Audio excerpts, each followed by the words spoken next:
Climate Chronicle आपके सामने लाता है क्लाइमेट चेंज की ऐसी कहानियां जो दुनिया ने देखी ना कहीं। हम क्लाइमेट क्रॉनिकल्स के इस सीजन में बुंदेलखंड को कवर कर रहे हैं और आज हमारा तीसरा दिन है जिसमें हम बुंदेलखंड के गांव डांग में आ चुके हैं। गर्मी टेम्परेचर लगभग 46 से 47 डिग्री सेल्सियस है और आप देख सकते हैं कितनी गर्मी। यहाँ के लोग किस प्रकार से गुजर बसर करते हैं और किस प्रकार से जलवायु परिवर्तन इनको इम्पैक्ट कर रहा है। How is climate change impacting their life. आइए जानते हैं यहाँ के लोकल आम नागरिकों से। दादा नमस्कार। नमस्कार। आपका शुभ नाम? माधव सिंह सोलंकी। माधव सिंह सोलंकी जी। माधव सिंह सोलंकी जी, जरा कैमरे की तरफ देख के बात करेंगे हम। हाँ। जी हाथ हटा लें जी। तो सोलंकी जी, आप इस गांव में कितने वर्षों से? हमारी उम्र कम से कम 56 साल के हो चुके हैं जी। हाँ। तो आप यहीं पैदा हुए, यहीं पैदा हुए। अब क्या करते हैं जीवन? किसानी करते हैं हम लोग। किसानी करते हैं और जानवर रखते हैं। जानवर भी रखते हैं हाँ जी। तो आपका 56 साल की उम्र हो गई, लगभग 45-50 साल से तो आप खेती बाड़ी कर ही रहे हैं। कर ही रहे हैं। तो क्या अंतर देखने को मिला है आपको इस 40-45 पहले कछु और था, अब ये और परिवर्तन आ गया ज्यादा ने। महंगाई ज्यादा हो गई, महंगाई का हफ्ता ज्यादा हो गया।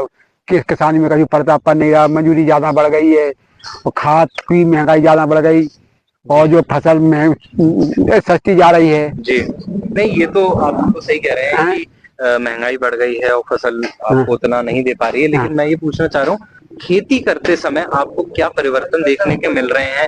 क्या आपको लग रहा है कि तापमान बहुत ज्यादा बढ़ चुका है? तापमान तो गर्मी तो बहुत ज्यादा पड़ रही है, बहुत ज्यादा गर्मी पड़ रही है जी। हाँ, और पानी भी टाइम पे बरसता नहीं है। कब जब फसल में पानी की जरूरत है तो बहुत फसल पानी बरस जावे, कब फसल सड़ा देवे ऐसी को टाइम पे पानी बरसता है। हाँ हाँ जी। तो आप जैसा बता रहे हैं कि तापमान में काफी वृद्धि हुई है और बेमौसम पानी की वजह से आपको खेतीबाड़ी में नुकसान भी हो रहा है। तो आपने कहीं पेपर में या टीवी चैनलों में, कहीं सोशल मीडिया पे जलवायु परिवर्तन, क्लाइमेट चेंज, ये शब्द सुना? हमें तो टीवी हम तो कम देखते नहीं, ना हम मोबाइल में जाने हम तो। जी जी। लेकिन आपने नहीं सुना क्लाइमेट चेंज क्या होता है या जलवायु परिवर्तन? हम तो पढ़े लिखे नहीं जाते, हम नॉलेज नहीं जाते। हम पढ़े लिखे नहीं, लेकिन आपने उसको अनुभव किया है।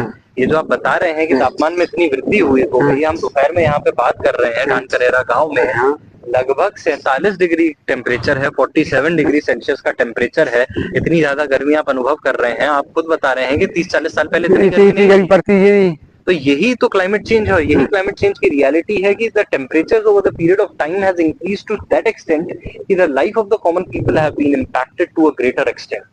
आपकी खेती में आप क्या उगाते हैं? मूंगफली, आषाढ़ी फसल में मूंगफली पहले नंबर, और दूसरे नंबर गेहूं है, सरसों है, बटरा भी है जी। हाँ। जी।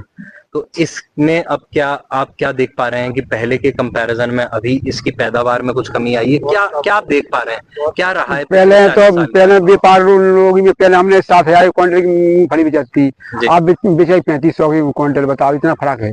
नहीं तो 3500 रेट पे तो मैं बात नहीं करना चाह रहा हूँ आपको कि 3500 है और 7,000। मेरा प्रश्न आपसे ये है कि क्या उसकी पैदावार में कोई कमी हुई है? हाँ, कमी हो रही जी। पहले कम 100-200 मूंगफली करती, आप कम कर रही जी। हाँ, वर्षा नहीं हो रही, बरसात की। हाँ, खेती किसानी पे इम्पैक्ट पड़ रहा है, आपके व्यवसाय पे इम्पैक्ट पड़ रहा है। आपने बताया था कि आप जानवर भी पालते हैं, मतलब गाय भैंस और ये सब, तो उनके भी कुछ आपको उनमें कोई अंतर, इस खासकर इस गर्मी की वजह से? और दूध कम निकल रहा गर्मी की वजह से, दूध कम निकल रहा। गाय भैंस बहुत ज्यादा हपा रही है, तोला फेंक दे रही है गर्मी से जी। हाँ, तो ओवरऑल जैसा कि सोलंकी साहब बता रहे हैं कि क्लाइमेट चेंज की वजह से ये इम्पैक्ट पड़ा है ना सिर्फ उनके जीवन में, लेकिन उनके जो बच्चा फेंक देती गर्मी से जी, जो एनिमल हस्बेंड्री के द्वारा वो अपने साथ जो भी एनिमल्स को पाल रहे हैं उस पे भी इम्पैक्ट हमें देखने को मिला है। कोई सुझाव आप देना चाहें जाते जाते कि क्या खेती में कुछ नया आपने किया हो या आप कुछ करवाना चाहें कि जिससे हम इस परेशानी से निपट सकें? पानी की व्यवस्था हो जाए, आपसे खेती रेन वाटर हार्वेस्टिंग वगैरह करते हैं? हाँ, वो नहीं, हमारे पास गाँव में कुआ खेती है जी। हाँ, कुआ खेती से कम पानी दे पा रहे हैं। नहर की वो आ जाए तो सुविधा ज्यादा हो जाएगी किसान के लिए, पैदावार ज्यादा बढ़ जाएगी। बिल्कुल बिल्कुल। हैं? और मेरे ख्याल से इस गांव की सबसे बड़ी समस्या हम खुद देख पा रहे हैं कि खेती में उतनी प्रोडक्टिविटी नहीं बची है। पहाड़ी इलाका है तो पानी ज्यादा लगता है। बिल्कुल, तो इसलिए अगर इसी इलाके में अगर गांव-गांव में जाके रेन वाटर हार्वेस्टिंग के लिए सरकार प्रयास करे तो मुझे लगता है कि यहाँ लोकल लेवल पे हम क्लाइमेट चेंज को बहुत अच्छे से फाइट कर सकते हैं। और है ना जी, ना जो वन विभाग से सता रहा है, वन विभाग सता है, ये मकान बना रहा है तो जो वन विभाग कह रही हमारी है और किसान कह रहा है हमारी है, तो वन विभाग की चपेट में ज्यादा वो उन्नति कर नहीं पा, मकान नहीं बना पा रहा, कुछ नहीं कर पा रहा, अभी केस लगा देती है वन विभाग वाले, बोर्ड नहीं होने दे रहा है। बिल्कुल, बोर्ड में रोक लगाए। हाँ बिल्कुल। तो आपने अमोर सिंह जी हमें समय दिया उसके लिए बहुत बहुत धन्यवाद। हाँ। Thank you.